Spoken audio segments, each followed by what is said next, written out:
దేవుని బిడ్డలారా, ఈరోజు మనము నెహెమ్యాను గురించి కొన్ని విషయాలు మనము నేర్చుకోబోతున్నాం. గొప్ప భక్తుడు, ప్రేమైన దేవుని బిడ్డలారా, నెహెమ్యా 2వ అధ్యాయం 8వ వచనంలో ఆయన ఏమంటున్నాడంటే, నాకు తోడుగా ఉండి నాకు కృప చూపుచున్న నా దేవుని కరుణాహస్తము కొలది రాజు నా మనవి ఆలకించును అంటున్నాడు.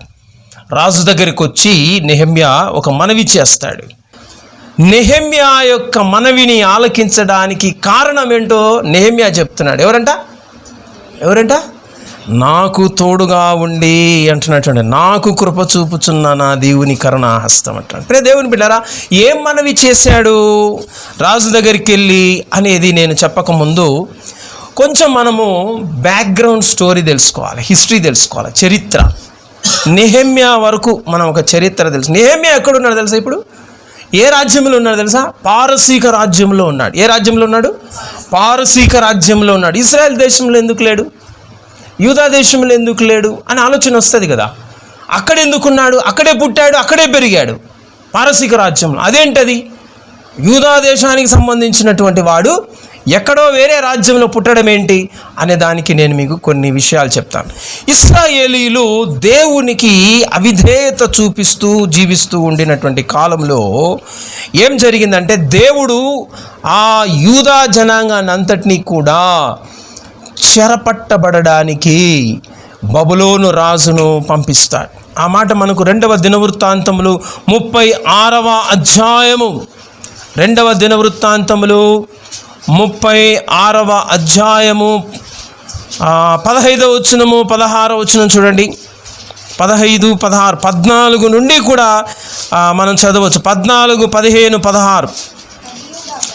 అదియుగాక యాజకులలోను జనులలోను అధిపతులకు వారు అన్యజనులు పూజించు హేయమైన విగ్రహములను పెట్టుకొని, ఇది నెంబర్ 1.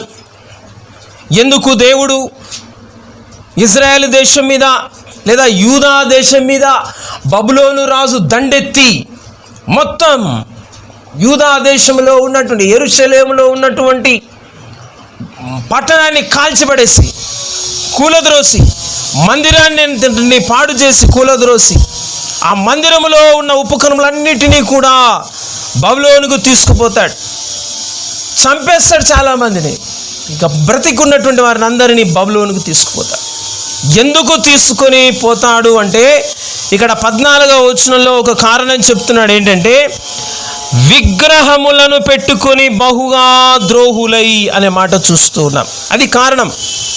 దేవుని బిడ్డలారా, యెహోవా యెరూషలేములో పరిశుద్ధ పరచిన మందిరమును అపవిత్రపరిచారు.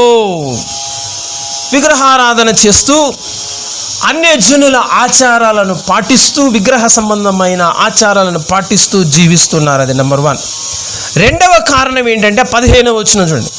వారి పితరుల దేవుడైన యెహోవా తన జనుల యందును తన నివాస స్థలముల యందును కటాక్షము గలవాడై వారి యొద్దకు తన దూతల ద్వారా వర్తమానము పంపుచూ వచ్చెను. వాళ్ళ దగ్గరికి దేవుడు దూతలను పంపించాడు. ఆయన దూతలను పంపించి వాక్యం చెప్పించాడు. వాళ్ళ పరిస్థితిని అంతటినీ వారికి బాగా అర్థమయ్యేలా చూపించాడు. మీరు మారు మనసు పొందాలి, మీరు తిరగాలి దేవుని వైపు అని చెప్పించాడు. ఎవరు తెలుసా వాళ్ళు? ప్రాఫెట్స్. ఇర్మియా ప్రాఫెట్, యెషయా ప్రాఫెట్, యెహెజ్కేలు. అప్పటికింకా పట్టుబడలేదు, అప్పటికింకా బబులోను రాజు రాలేదు, ఇంకా బబులోను రాజు చెరపట్టుకొని తీసుకొని పోలేదు. అంతకు ముందే దేవుడు ఆ పరిస్థితి రాకముందే వారిని హెచ్చరించడానికి, వారిని గద్దించడానికి, వారిని సరిచేయడానికి, వారి పాపములను వారికి చూపించడానికి ఇర్మియాను పంపించాడు. లెక్క చేయలేదు. దేవుని బిడ్డలారా, చూడండి ఏం చేశారు వాళ్ళు. పంపుచూ వచ్చెను, ఆయన పెందలకడ లేచి పంపుచూ వచ్చినను వారు దేవుని దూతలను ఎగతాళి చేశారు. ఇర్మియా మాట్లాడుతుంటే ఎగతాళి చేశారు. దేవుని సేవకులను ఎగతాళి చేసే స్థితికి వెళ్ళిపోయినారు వీళ్ళు. ఇర్మియాను ఎగతాళి చేసే స్థితికి వెళ్ళిపోయారు. యెషయాను ఎగతాళి చేసే స్థితికి వెళ్ళిపోయారు. యెహెజ్కేలును ఎగతాళి చేస్తున్నారు. దేవుని సేవకులంటే అంత తక్కువ అంచనా వేశారు వీళ్ళు. తర్వాత ఆయన వాక్యములను తృణీకరించుచు ఇగ్నోర్డ్ గాడ్స్ కమాండ్మెంట్స్. దేవుని ఆజ్ఞలను తృణీకరించేది, ఇగ్నోర్ చేస్తారు. అసలు పట్టింపే లేదు ఆజ్ఞలంటే. తర్వాత ఆయన ప్రవక్తలను హింసించుచు రాగా నివారింప శక్యము కాకుండా యెహోవా కోపము ఆయన జనుల మీదికి వచ్చెను. 18వ వచనంలో, మరియు బబులోను రాజు ఆ దేశానికి వస్తాడు. పెద్దవి చిన్నవి దేవుని మందిరంలో ఉన్న వస్తువులన్నిటిని తీసుకొని పోతాడు. నిధులలో ఎంతెంత నిధులు ఉన్నాయో అన్నీ కూడా తీసుకొని వెళ్ళిపోతాడు. దొరికిన ద్రవ్యం అంతా బబులోనుకు తీసుకొని పోతాడు. తర్వాత 20వ వచనం, ఖడ్గము చేత హతులు కాకుండా తప్పించుకొనిన వారిని అతడు బబులోనునకు అలా తీసుకొని పోయిన తర్వాత అక్కడ పుడతాడు. ఎవరు? నెహెమ్యా. ప్రియమైన దేవుని బిడ్డలారా, అది పరిస్థితి అన్నమాట. ఇశ్రాయేలు దేశంలో నుండి బబులోను దేశానికి కొనిపోబడేటట్లుగా దేవుడు చేస్తాడు. కారణం ఏంటంటే వర్షిప్డ్ ఐడల్స్, విగ్రహ సంబంధమైనవి ఆచరిస్తూ విగ్రహ సంబంధమైన వాటికి మరి ప్రాధాన్యత ఇస్తూ జీవించడం. ప్రియమైన దేవుని బిడ్డలారా, దేవుడు అలా చేస్తాడండి. మనల్ని శత్రువుకు అప్పగిస్తాడా? ఎస్, అప్పగిస్తాడు. ఎవరు అప్పగించారు ఇక్కడ ఇశ్రాయేలును? బబులోను రాజుకు దేవుడే అప్పగించాడు. బబులోను రాజు వచ్చి వారి మీద దండెత్తేలా ఎవరు చేశారు? దేవుడే చేశాడు. ఇది నగ్న సత్యం. ఆ దేవుడు అలా చేయడండి. దేవుడు ఎలాంటి వాడు? తండ్రి, వీరేమి చేయుచున్నారో వీరు ఎరుగరు గనుక వీరిని క్షమించుము అని దయాదాక్షిణ్య కరుణా వాత్సల్యములు గల దేవుడు అనేదే ఒకటి పెట్టుకొని ఉంటాం అన్నమాట మన మైండ్లో. దేవునికి ఇంకొక కాయిన్కున్న రెండవ సైడ్ ఉంది. కృపా గల దేవుడేనా? సత్యము గల దేవుడు కూడా. కృపా సత్య సంపూర్ణుడు. ప్రియమైన దేవుని బిడ్డలారా, చెప్పితే ఎన్నిసార్లు వినకపోతే ఏం చేస్తాడు? దెబ్బలేస్తాడా లేదా? మన పిల్లలకి మనం దెబ్బలేస్తాం లేదా? దెబ్బలేసే నాన్న అంటే ఇష్టమా? దెబ్బలేయకుండా మన తప్పులన్నింటినీ కూడా కప్పిపుచ్చి అమ్మంటే ఇష్టమా అని ఎవరినైనా అడిగితే ఏమి ఇష్టపడతారు పిల్లలు? అమ్మంటే చాలా ఇష్టపడతారు. పాడైపోయేది అమ్మ ద్వారానా నాన్న ద్వారానా పిల్లలు అని అడిగితే అది అడగద్దు సార్, ఆ క్వశ్చన్ వద్దు. దేవునిలో తల్లి ఉన్నది, దేవునిలో తండ్రి కూడా ఉన్నాడు. ప్రేమైన దేవుని బిడ్డలారా, తల్లిలాగా ఆదరిస్తాడు, తల్లిలాగా కడుపులో పెట్టుకుంటాడు, తండ్రిలాగా దండిస్తాడు, ఖండిస్తాడు, బుద్ధి చెప్తాడు, ముట్టికాయ వేస్తాడు, దెబ్బలేస్తాడు. చేస్తాడా లేదా? చేస్తాడు. అమ్మ తన కన్నీళ్ళు కనపడేలా ఏడుస్తుంది. నాన్న తన కన్నీరును కనబడకుండా లోపల ఏడుస్తాడు. ప్రేమైన దేవుని బిడ్డలారా, నాన్న తన కన్నీరు కనపరిచాడు అనుకోండి, పిల్లలు పాడైపోతారు, పిల్లలు క్రమశిక్షణలో ఉండరు. దేవుని బిడ్డలారా, దేవునికి బాధ లేదా బబులోనుకు పంపించడానికి? ఇశ్రాయేలును యూదులను శత్రు రాజుకు అప్పగించడానికి దేవుడు బాధపడడా? బాధపడతాడు. అయినా అవసరం, పంపించాలి కాబట్టి బబులోను రాజు వస్తాడు. 586 BCలో బబులోను నెబుకద్నెజర్ రాజు వస్తాడు. యెరూషలేం మొత్తం కూలగొడతాడు, ఆ మందిరాన్ని కూలగొట్టేస్తాడు. First temple కూలద్రోయబడుతుంది. ఆ తర్వాత 539 BCలో మరి ఈ బబులోను రాజ్యం మీద దండెత్తి ఆ బబులోనును కాంకర్ చేసుకున్న రాజ్యం పేరేంటి? పారసీక రాజ్యము. పారసీక దేశపు రాజు కోరెష్ వస్తాడనమాట. ఫస్ట్ కింగ్డమ్ ఏంటి? బబులోన్ కింగ్డమ్. మొత్తం ప్రపంచాన్ని అంతటిని ఏలింది ఫస్ట్. రెండవది ఏంటి?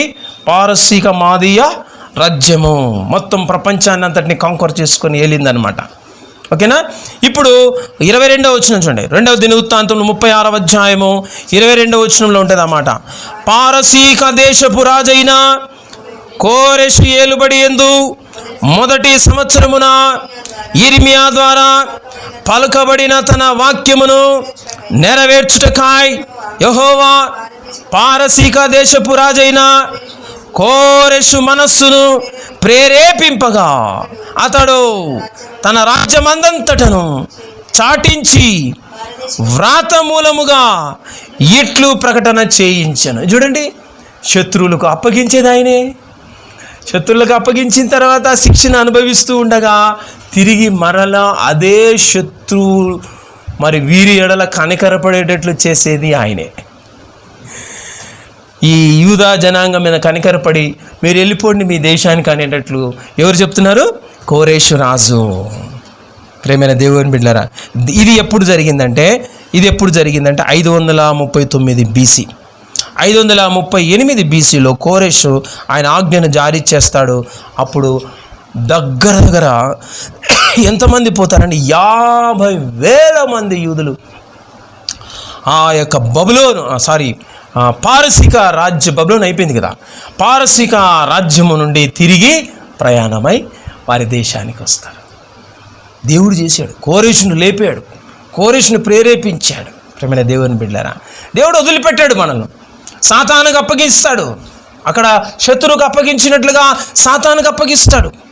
బైబిల్లో చాలా చోట్ల మనం చూస్తాం, సాతానుకు వానిని అప్పగించుచున్నాను అనేటువంటి మాట మనం చూస్తాం కదా. 1 కొరింథీ 5వ అధ్యాయంలో 4 చివరి లైన్, అట్టి వానిని సాతానునకు అప్పగింపవలెను అని చెప్తాడు. సంఘంలో ఒకడు ఆగకుండా జారత్వం చేస్తుంటాడు, అప్పుడు వానిని సాతానుకు అప్పగింపవలెను అంటాడు. ప్రేమైన దేవుని బిడ్డలారా, దేవుడు సాతానుకు మనల్ని అప్పగిస్తాడా? ఎస్, అప్పగిస్తాడు. కారణాలేంటి? నెంబర్ 1 ఇక్కడ ఏం చూస్తున్నాము? డిజొబీడియన్స్, అవిధేయత. ఎన్ని రకాలుగా మనం చూసాము? విగ్రహ సంబంధమైన వాటిని పూజించటం, వాటి ఆచారాల ప్రకారం బ్రతకడం. అలా చేస్తూ ఉన్నాం అనుకోండి, దేవుడే సాతానుకు ఏం చేస్తాడమ్మా? వెళ్ళు అని చెప్పి పంపిస్తాడు.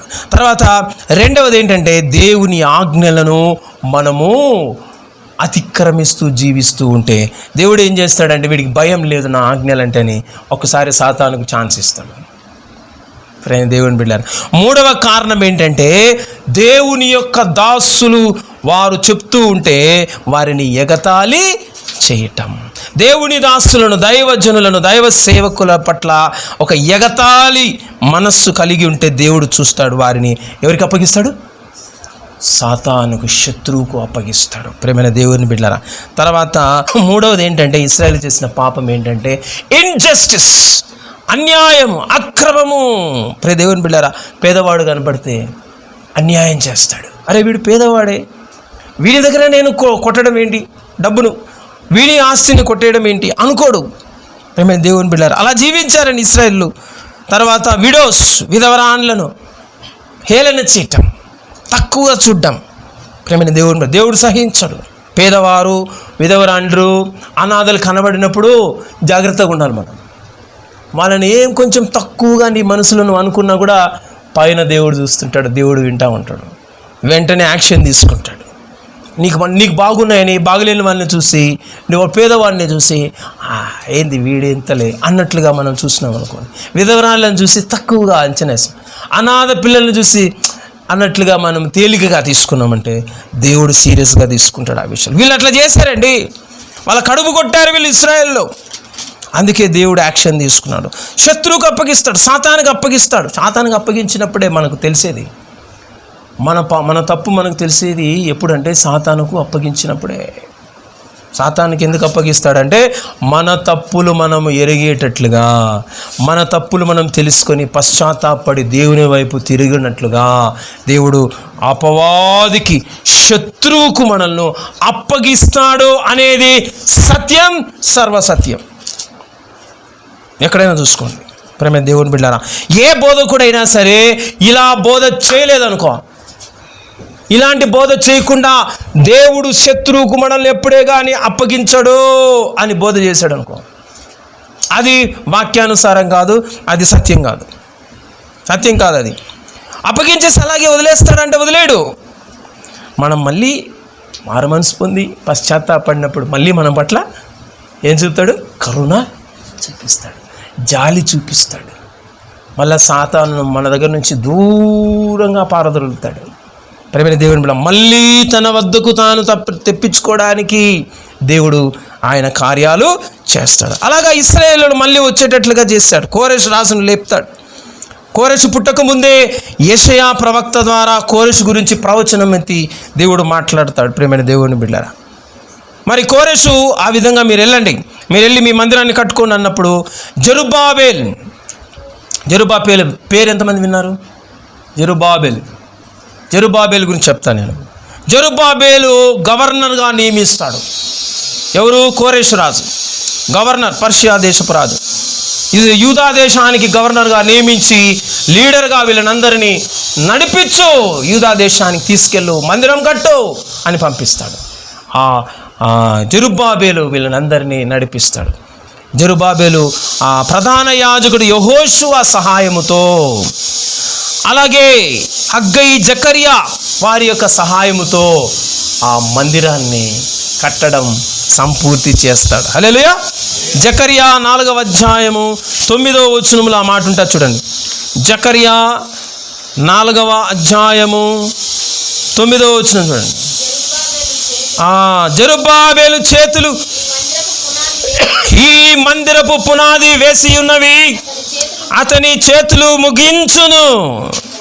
అప్పుడు సైన్యములకు అధిపతి యెహోవా నన్ను మీ యొద్దకు పంపి ఉన్నాడని నీవు అతని చేతులు ముగించును. జెరుబ్బాబెలు దేవుని యొక్క మందిరాన్ని కంప్లీట్ చేశాడు. అది సెకండ్ టెంపుల్. ప్రేమ దేవుని బిడ్డలారా, 516 BCలో సెకండ్ టెంపుల్ కన్స్ట్రక్షన్ కట్టడము కంప్లీట్ అవుతుందన్నమాట. ఆ తర్వాత ఇంకా యెరూషలేము ఉంది కదా, గోడలు ఉన్నాయి కదా, యెరూషలేము వీధులు, గోడలు అన్నీ కూడా కాల్చిపడేస్తారు కదా. మొండి గోడలు ఉంటాయన్నీ. ప్రే దేవుని బిడ్డలారా, ఎలా మనం బ్రతకబుద్ధి అవుతుంది, ఎలా తిరగబుద్ధి అవుతుందని అలా ఉంటే అలాంటి పరిస్థితి. టెంపుల్ ఒకటే కట్టబడింది. అప్పుడు దేవుడు ఎవరిని లేపుతాడంటే ఆ టైంలో ప్రేమ దేవుని బిడ్డలారా 458 BCలో అర్తహషస్త అనే రాజు, ఆయన పారసీక రాజు అనమాట. ఈయన తర్వాత కోరెషు తర్వాత ఆయన ఏం చేస్తాడంటే ఎజ్రాను పంపిస్తాడు. ఎజ్రా ఫస్ట్ జెరుబ్బాబెల్, తర్వాత ఎజ్రా వెళ్తాడు. ఎజ్రా వెళ్ళి ఏం చేస్తాడంటే అక్కడున్న ఈ యూదా ప్రజలందరూ వారందరికీ ఏం చెప్తాడంటే మందిరంలో ఎలా ఉండాలి, మందిర సేవ ఎలా జరగాలి, దేవుని ఆజ్ఞలు ఏమిటి, శాస్త్రి అనమాట ఆయన. అన్నీ కూడా వారికి తిరిగి వివరిస్తాడు, బోధిస్తాడు ఎజ్రా. ఆ తర్వాత 445 BCలో ఈ అర్ధసహస్త అనేటువంటి రాజు సహాయంతో నెహెమ్యా వెళ్తాడు. యెరూషలేమును గూర్చినటువంటి వార్త ఈయన చెవిన పడతాది. ఏమని? యెరూషలేం పాడైపోయింది, అలాగే కాల్చబడి మొండి గోడలతో దారుణంగా ఉంది పరిస్థితి, పడద్రోయబడి ఉంది యెరూషలేం యొక్క ప్రాకారము, దాని గుమ్మములు అగ్నిచేత కాల్చబడి ఉన్నాయని ఆయనకు సమాచారం అందినప్పుడు ఆయన ఏం చేస్తాడు తెలుసా? నెహెమ్యా 1వ అధ్యాయము 4వ వచనం చూడండి. ఏం చేస్తాడు చూడండి. ఈ మాటలు వినినప్పుడు నేను కూర్చుండి ఏడ్చి కొన్ని దినములు దుఃఖముతో ఉపవాసముండి ఆకాశమందలి దేవుని ఎదుట విజ్ఞాపన చేసి తిని. దేవుని బిడ్డలారా, ఏడుస్తున్నాడట. ఎందుకు ఏడుస్తున్నాడు? ఏం ఉద్యోగం పోయిందా? ఆయన చేస్తున్న ఉద్యోగం ఏంటి తెలుసా? డైరెక్ట్ రాజు దగ్గర ఉంటాడు ఆయన. ఎప్పుడు ఎంత పెద్ద పదవి అంటే అంత పెద్ద పదవి, కప్ బేరర్ అంటారు. అంటే రాజుకు గిన్నెను అందించేవాడు. అంటే అది చీప్ పోస్ట్ కాదు. రాజు ఏదైనా తాగాలంటే ముందు దాన్ని ఎవరు ఇన్స్పెక్ట్ చేయాలి? నెహెమ్యా చేయాలి. ఏమైనా పాయిజన్, విషం ఏమైనా ఉందా దాంట్లో చెక్ చేస్తాడు. చెక్ చేసిన తర్వాత ఈయన ఓకే ఏం లేదన్నప్పుడే రాజు తాగాలది. అంత ఉన్నతమైన పదవిలో ఉన్నాడు. రాజు దగ్గరే ఉంటాడు ఎప్పుడు. దేవుని పిల్ల ఎక్కడో వేరే చోట కాదు. ముఖ్యమంత్రి ఎక్కడో ఉంటే ఇంకొక రాష్ట్రం, ఇంకొక జిల్లాలో ఎక్కడో కలెక్టర్ ఉన్నట్టు కాదు. ముఖ్యమంత్రి ఎక్కడ కూర్చుంటాడు అక్కడే ఉన్నట్టుగా అనమాట, అదే ఆఫీసులో పనిచేసినట్టుగా. అంత ఉన్నతమైన ఉద్యోగం. ఆయనకేమండి డబ్బులు డైరెక్ట్ ముఖ్యమంత్రి దగ్గర పనిచేసే వాళ్ళకు డబ్బులు తక్కువ ఉంటాయా? జీతం తక్కువ ఉంటుందా? వాళ్ళ అవసరాలన్నీ తీరుస్తారా లేదా? వాళ్ళు రానిపోను ట్రావెలింగ్ అవ్వాలి, అలవెన్స్ ఉంటుంది, భోజనం ఫ్రీ, అన్నీ ఫ్రీ, డబ్బంతా మిగిలిపోతూ ఉంటుంది. ఇంకా ఎప్పుడైనా ఏదైనా బాగలేకపోతే, ఈయన ఏదైనా కొంచెం బాధతో పోతే అయ్యా అన్నాడు అనుకో, ఏం కావాలి చెప్పు అని అప్పుడు కూడా డబ్బులు సహాయం చేస్తారు. వాళ్ళకి ఏం కావాలంటే అది సహాయం చేస్తారా లేదా? అలాంటి ఉన్నతమైన పదవిలో ఉన్నాడు నెహెమ్యా. ప్రేమైన దేవుని బిడ్డలారా, ఆయన ఏడుస్తున్నాడు. ఏ ఉద్యోగానికి ఏమైనా ప్రాబ్లమా? తీసేస్తానన్నాడా? నో. ఆయన ఎందుకు ఏడుస్తున్నాడంటే యెరూషలేము గురించి ఏడుస్తూ ఉన్నాడు. ఎక్కడో ఉన్న తన దేశ పరిస్థితిని బట్టి ఆయన ఇక్కడ ఏడుస్తూ ఉన్నాడు. నేను బాగుండడం కాదు కావాల్సింది, అదే కాదు కావాల్సింది, నా దేశం కూడా బాగుండాలి అని ఏడుస్తూ ఉన్నాడు. నా ప్రజలు కూడా బాగుండాలి అని ఏడుస్తూ ఉన్నాడు. యెరూషలేము కట్టబడాలి మళ్ళీ అని ఏడుస్తూ ఉన్నాడు. ఉపవాసం ఉంటున్నాడు. చాలామంది ఉపవాసం ఉంటారు. ఎవరైనా సరే ఈ విధంగా దేశం కోసం ఉపవాసం ఉన్నట్టు ఎవరున్నారండి? వేల మీద లెక్క పెట్టవచ్చు వాళ్ళని, క్రైస్తవులు. ఎవరైనా సంఘము కోసం ఉపవాసం ఉన్న వాళ్ళు ఎవరున్నారండి? ప్రేమ దేవుని బిడ్డలారా, JFM మినిస్ట్రీ డెవలప్ కావాలని ఎప్పుడైనా మీరు అదే పనిగా దానికోసమే ఉపవాసము ప్రతిష్ఠించుకున్న దినాలు ఉన్నాయా? దేవుని నెహెమ్యా ఉంటాడు. ప్రేమైన దేవుని నెహెమ్యా ఉన్నాడండి. ఆయనకి ఏం పట్టిందండి? హ్యాపీగా దర్జాగా ఆ యొక్క పర్షియా దేశంలో ఉన్నతమైన డెవలప్డ్ కంట్రీ, లక్షణంగా రాజు దగ్గర ఉంటాడు, హ్యాపీగా బ్రతుకుతూ ఉన్నాడు. ఆయనకి ఏమండి అంత అవస్థ? ఆ దేశానికి పోవాలని ఆశ. ఇది వదిలేసి, ఈ పదవి వదిలేసి, ఈ దేశం వదిలేసి నా దేశం పోతా నేను అంటాడు. అక్కడ ఏమున్నాయి? మొండి గోడలు ఉన్నాయి, కాలిపోయిన గోడలు ఉన్నాయి, కూలిపోయినటువంటి పరిస్థితి ఉంది అక్కడ. అయినా పర్వాలేదు, నాకు అదే కావాలి, నాకు ఇది వద్దు. ఏమైనా దేవుని బిడ్డలారా, ఇక్కడ యెరూషలేము క్రొత్త నిబంధనలో దేనికి సూచన చెప్పండి? సంఘానికి సూచన. మనం చాలాసార్లు ధ్యానం చేస్తాం కదా. చూడండి, ప్రకటన గ్రంథంలో మనము 21వ అధ్యాయము 2వ వచనం చూడండి మా. ప్రకటన 21:2. మరియు యెరూషలేము చూడండి, నేను నూతనమైన యెరూషలేము అను ఆ పరిశుద్ధ పట్టణము తన భర్త కొరకు అలంకరింపబడిన పెండ్లి కుమార్తె వలె సిద్ధపడి పరలోకమందున దేవుని యొద్ద నుండి దిగి వచ్చుట చూచి తిని. యెరూషలేం అంటే ఏంటమ్మా? సంఘం ఎట్లుందో తెలుసా నీకు ప్రియ విశ్వాసి? సంఘం ఎట్లుంటే నాకెందుకు సార్, నాకు మంచి ఉద్యోగం లేదు దేవా, నాకు ఉద్యోగం నాయనా అని ఉపవాసం ఉంటా. నాకు ఉద్యోగం లేదు నాయనా, మంచి ఆదాయం ప్రభా, నా ఆర్థిక పరిస్థితి బాగలేదు ప్రభా అని నేను దేవుని సన్నిధిలో ఏడుస్తా. సంఘం ఎట్లుంటే నాకెందుకు అనే స్థితిలో ఉన్నారు విశ్వాసులు, క్రైస్తవులు. కానీ నెహెమ్యా అట్లా లేడు. ఉన్న ఉద్యోగం కోల్పోవడానికి రెడీగా ఉన్నాడు. ఉన్న ఉద్యోగం వద్దని వదులుకోవడానికి రెడీగా ఉన్నాడు. ఎంతమంది ఉన్నారండి క్రైస్తవులు? ప్రియ దేవుని బిడ్డలారా, నేను నా ఇల్లు బాగుంటే చాలు, దేవుని సంఘం ఎట్లా పోతే నాకెందుకు, దేవుని మందిరం ఎట్లుంటే నాకెందుకు అనేవాళ్ళే నేడు క్రైస్తవ లోకంలో ఉన్నారు. ప్రియమైన దేవుని బిడ్డలారా, ఏడుస్తున్నాడంట. ఒకరోజు 2 రోజులు కాదు, కొన్ని దినములు. అక్కడ చూడండి ఆ మాట 4వ వచనం, కొన్ని దినములు దుఃఖముతో ఉపవాసం ఉండి. ఉపవాసం ఎందుకున్నాడండి? వరన్నం తినడానికి బియ్యం లేవా? గోధుమ పిండి లేదా? డబ్బులు లేవా కొనుక్కోవడానికి? అది కాదు కారణం. కారణం ఏంటంటే నా దేవుని పట్టణం పాడైపోయింది, పడద్రోయబడింది, కాల్చబడింది, అది బాగా కావాలి, అలా ఉండకూడదు అది అని దేవుని సన్నిధిలో ప్రార్థన చేస్తూ ఉన్నాడు. చూడండి, ప్రార్థన చేయడం మొదలు పెడతాడు. 6వ వచనం చూడండి, నీ చెవి యొగ్గి నీ నేత్రములు తెరచి నీ సన్నిధిని దివారాత్రము నీ దాసులైన ఇశ్రాయేలుల పక్షముగా నేను చేయు ప్రార్థన. ఎప్పుడెప్పుడు ప్రార్థన చేస్తున్నాడు తల్లినా? దివారాత్రం అంటే ఏంటి అర్థం? దినము రాత్రి. దినం ఉద్యోగానికి కూడా సెలవు కూడా పెడతాడు ఈయన అవసరమైతే. ఒకరోజు జీతం కట్ చేస్తామంటే కట్ చేసినా పర్వాలేదు, నా దేశం కోసం, నా యెరూషలేం కోసం నేను ప్రార్థన చేయాలి, దాన్ని బాగు చేసుకోవాలి. ప్రియమైన దేవుని బిడ్డలారా, ఎంతమంది ఉన్నారండి ఈ దినాల్లో సెలవులు పెట్టి మందిరం కోసం, సంఘం కోసం, దేవుని పని కోసం, సువార్త కోసం, దేశం కోసం ప్రార్థన చేసే వాళ్ళు ఎంతమంది ఉన్నారండి? ఛాలెంజ్ చేస్తా నేను, క్రైస్తవ లోకంలో ఎంతమంది ఉన్నారు? అలా ఉందా సంఘం? లేదు సంఘం అట్లా. ఈయన సెలవు పెడతాడు ఎప్పుడు తెలుసా? వాళ్ళ ఇంట్లో వాళ్ళు ఎవరైనా యాక్సిడెంట్ అయ్యి కాళ్ళు ఇరిగి హాస్పిటల్లో ఉన్నప్పుడు పెడతాడు. ఆయన సెలవు పెడతాడు. ప్రియమైన దేవుని బిడ్డలారా, ఎందుకో తెలుసా? వాళ్ళ పిల్లల కోసం సెలవు పెడతాడు, వాళ్ళ ఇంట్లో అవసరాల కోసము సెలవు పెడతాడు. ఎక్కడికన్నా జాలీగా అలా వెళ్ళిపోవడానికి ఫ్యామిలీతో పాటు ఏం చేస్తారమ్మా? సెలవు పెడతారు. కానీ దేవుని సన్నిధిలో ప్రార్థన చేయడానికి సెలవు పెట్టాడు. సెలవు ఎందుకండి? వేస్ట్ అవుతుంది ఒక రోజు అంటాడు. దేవుని సన్నిధిలో ప్రార్థన చేస్తే సెలవు ఏమవుతుందంట? వేస్ట్గా భావించే క్రైస్తవులు లేరా? ప్రియమైన దేవుని బిడ్డలారా, నెహెమ్యా లాంటి క్రైస్తవులు కావాలి. ఇప్పుడు ఈ అంచె దినాల్లో నెహెమ్యా లాంటి విశ్వాసులు కావాలి దేవునికి.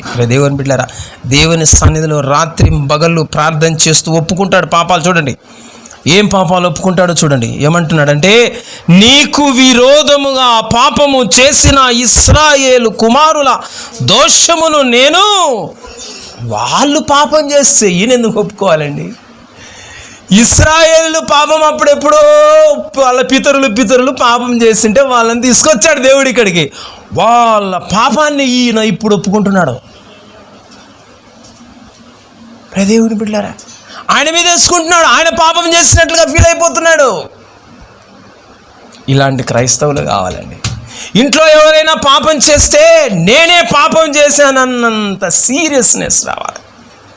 సంఘంలో ఎవరైనా పాపం చేస్తే, అవిధేయత చూపిస్తే, నేను చేశాను దేవునికి అవిధేయత అన్నంత బాధ కలగాలి, ఆ భారం కలగాలి. అలాంటి నెహెమ్యాలు కావాలి దేవునికి. దేవుని బిడ్డలారా, ఆ తర్వాత ఏం ఒప్పుకుంటున్నాడు? నేనును, ఆయన పాపం ఒప్పుకుంటున్నాడు, నా తండ్రి ఇంటి వారును పాపము చేసి ఉన్నాము. ప్రియమైన దేవుని బిడ్డలారా, దేవుని దగ్గరికి వచ్చేటప్పుడు ఎప్పుడైనా సరే మనము మన పాపాలను ఒప్పుకోవాలి, మన ఇంటి వారి పాపాలను మనము ఒప్పుకోవాలి. పాపాలు ఒప్పుకోకుండా మనం దేవుని దగ్గరికి వచ్చి నాకు అది ఇది అని అడగకూడదు. ముందు మన అవిధేయత ఏదుందో దాన్ని జ్ఞాపకం చేసుకోవాలి. నెహెమ్యాకు అది తెలుసు. అందుకే ముందు ఆయన పాపాలు, ఆయన దేశం పాపాలు, ఆయన ఇంటి వారి పాపాలు, నా తండ్రి ఇంటి వారి పాపం నేను ఒప్పుకుంటున్నానని దేవుని సన్నిధిలో ఒప్పుకుంటాడు. ప్రేమైన దేవుని బిడ్డలారా, ఆ విధంగా ప్రార్థన చేసి దేవుని సన్నిధిలో బ్రతిమలాడతాడు. ప్రేమైన దేవుని బిడ్డలారా, 2వ అధ్యాయంలో ఏం జరుగుతుందో చూడండి. ఒకరోజు ద్రాక్షారసం త్రాగాలనుకుంటాడు. ఎవరు? రాజు పేరేం పేరు? మొదటి వచనంలో ఉంటుంది చూడు, అర్తహషస్త రాజు ఏలుబడి కాలమున 25వ సంవత్సరములో నీసాను మాసమందు అంటాడు. ఇంత స్పెసిఫిక్గా దేవుడు ఎందుకు మెన్షన్ చేశాడు? పలానా సంవత్సరము, పలానా ఆయన ఏలుబడి చేస్తున్నప్పుడు ఆయన ఎందుకు మెన్షన్ చేశాడు తెలుసా? మన జీవితంలో అది అలవాటు చేసుకోవాలండి. దేవుని బిడ్డలారా, మనం అలవాటు చేసుకోవాలి. పొద్దున్న లేస్తాం, రాత్రి పడుకుంటాం, ప్రతి నిమిషము లెక్క పెట్టాలి. మనం చాలా నిమిషాలు, చాలా గంటలు మనం లెక్క పెట్టము. అది అలా పోతూ ఉంటాయి. అవి ఎలా పోతుంటాయో పోతూ ఉంటాయి, అట్లా గాల్లో ఊరికే వేస్ట్గా పోతూ ఉంటాయి. మనం దాంట్లో వదిలేస్తాం. అలా దేవుడు అలా వదిలేడు. ప్రతి నిమిషం, ప్రతి గంట, ప్రతి దినం, ప్రతి నెల ఇక్కడ మెన్షన్ చేశాడా లేదా? చూడండి, అర్తహష ఎవరు ఏలుబడి చేస్తున్నాడో మెన్షన్ చేశాడు. ఏ సంవత్సరమో చెప్తున్నాడు, 25వ సంవత్సరం అంటున్నాడు. ఏ మాసమో మెన్షన్ చేస్తున్నాడు, నీసాను మాసం అందని మెన్షన్ చేస్తున్నాడు. దేవుని బిడ్డలారా, పలానా దినంలో, పలానా గంటలో నేను ఈ పని చేశాను, ఆ పని ద్వారా నాకు ఇది ఫలం వచ్చింది అని చెప్పగలిగేలా ఉండాలి. మనం ఊరికే వేస్ట్ చేయొద్దు దినాలు, క్షణాలు. ప్రతిదీ కూడా నువ్వు ఉపయోగించుకోవాలా. ప్రతిదీ కూడా నీకోసమే అని భావించాలి. ఊరికి అలా వదిలేద్దు, గాల్లో టైం అంతా అలా వేస్ట్ చేయొద్దు. ఏదో ఒకటి చెయ్యి, ఏదో ఒకటి చేయాలి పని. ప్రేమ దేవుని బిడ్డారా, ఆయన చూడండి, అప్పుడు ఏమంట, రాజు ద్రాక్షారసము త్రాగవలెనని చూచుచుండగా నేను ద్రాక్షారసము తీసుకొని రాజునకు అందించి తిని, అంతకు పూర్వము నేనెన్నడూను అతని ఎదుట విచారముగా ఉండలేదు, సంతోషంగా ఇవ్వలేదు. రాజు దగ్గర ముఖమంతా ఇలా పెట్టుకొని దిగులుగా ఉండొచ్చా? ఉండకూడదు. సంతోషంగా ఉండాలి. రాజు దగ్గర ఏదైనా చేస్తే మనస్ఫూర్తిగా సంతోషంగా చేసినట్టు చేయాలన్నమాట. రాజు గమనిస్తాడు, ఏమైంది నెహమ్యా, చాలా దుఃఖంతో ఉన్నావు, విచారంతో ఉన్నావు, సంతోషంగా లేవే అని అడుగుతాడు. అప్పుడు మొదలు పెడతాడు అనమాట. ప్రేమైన దేవుని మీద చూడండి ఏమంటాడు, చూడండి 3వ వచనం చూడండి మా, నేను మిగుల భయపడి రాజు చిరంజీవి అగునుగాక. ఎంత రెస్పెక్ట్ ఇస్తున్నాడు చూడండి రాజుకు. రాజు మన అధికారులకు మనం ఏం చేయాలన్నా రెస్పెక్ట్ ఇవ్వాలి, గౌరవించాలి. అధికారుల మీద తిరగబడుతుంటాం కొన్నిసార్లు పనిచేసే చోట. వాడు అరుస్తాడు, అరవాలా, వాడు అరుస్తాడు, అధికారి కాబట్టి అరుస్తాడు. నన్ను అరుస్తాను, నువ్వెవడో అన్నా నన్ను అరవడానికి, నీ కంపెనీ కాకపోతే ఇంకో కంపెనీ ఉంది ఆడిపోతా అన్న ఆడ అరుస్తాడు. దేవుని బిడ్డారా, అధికారుల మీద మనము తగ్గి ఉండాలా, అధికారులకు మనం లోబడి ఉండాలా, వారిని గౌరవిస్తూ ఉండాలి మనం. రాజు చిరకాలము రాజు చిరంజీవి అగునుగాక. నా పితరుల సమాధులుండు పట్టణము పాడైపోయింది, దాని గుమ్మములను అగ్ని చేత కాల్చబడి ఉండగా నాకు దుఃఖముఖము లేకపోవునా అని రాజుతో. ఇలాంటి క్రైస్తవులు కావాలండి ఈ దినాల్లో. ఎందుకయా దుఃఖంగా ఉన్నావంటే, మా ఇంట్లో మా బాబుకు మా పాపకు మరణకరమైన వ్యాధి వచ్చింది అన్నాడా? అనలేదు. ఎందుకయ్యా బాధతో ఉన్నావంటే, ఎన్నేళ్ళైనా నువ్వు నా జీతము పెంచడమే లేదు అన్నాడా? అనలేదు. కారణం చూడండి ఏం మెన్షన్ చేస్తున్నాడు. ఈ దుఃఖం ఎప్పుడైనా మనం పొందామా అనేది ప్రశ్న. ప్రేమైన దేవుని బిడ్డలారా, నా పట్టణము పాడైపోయి, నా అంటున్నాడు చూడండి, నా పట్టణము పాడైపోయి దాని గుమ్మములను అగ్ని చేత కాల్చబడి ఉండగా. ప్రేమైన దేవుని మందిరము పాడైపోతుంది.